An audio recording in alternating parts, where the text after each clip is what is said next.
So your skin will give you a lot of clues on what's going on deep inside. So today we're going to talk about the 7 skin warning signs of diabetes. And this could also be prediabetes. Now there's actually more than 7, but these are the main ones. Number 1, a dark patch of velvety skin, usually in the back of the neck, armpit, groin. And the medical term for that, not that you really care, is called acanthosis nigricans. Number 2, hard, thickened skin, especially on your knuckles, in the back of the hand, also on the toes. Number 3, boils, okay? That is definitely related to blood sugars and cysts, like the Baker cyst. That is a blood sugar problem. And even if you don't have diabetes or even prediabetes, if you have insulin resistance, I've seen a lot of people who just get these boils and they wonder why, because their blood sugars or carbs are just too high. Number 4, itchy, dry rashes. A lot of people have this. They go to the dermatologist and they're trying to figure this out. They get put on cortisone creams, prednisone, which basically increases the blood sugars, makes it worse as soon as they come off the medication. When in fact, if they went on a good keto diet with intermittent fasting, this would probably go away.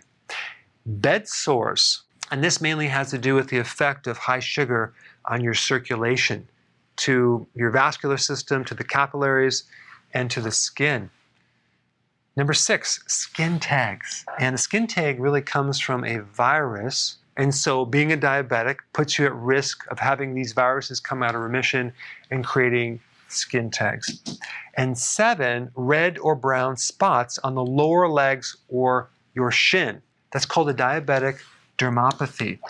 And you're getting, again, poor circulation on the lower part of your body, not to mention nerve damage in your feet. But many times if you look at a diabetic's ankles or their lower part of their legs, you have edema, swelling, and it could be even shiny. They have a loss of hair, and they have these red and brown spots. Gangrene, that would be a skin change. That's more advanced when you actually lose circulation in your toes, and then it starts to change color. If you are a diabetic or a pre-diabetic or have any of these at all, even if you're diagnosed or not, get on a keto plan, a healthy keto plan, and intermittent fasting, and you may be very successful in reversing these. I'll put a link down below for more information. Hey, we're back. With another amazing recipe. No grains, no sugar, totally keto. There's no suffering in keto. Absolutely not, Karen. And it's an immune system builder. Absolutely. You have to check this out. I think you should hurry up, watch the recipe, and make it yourself. It's just so easy to be keto. But is it simple? It's super simple. We hope you enjoy making it as much as we are enjoying eating it.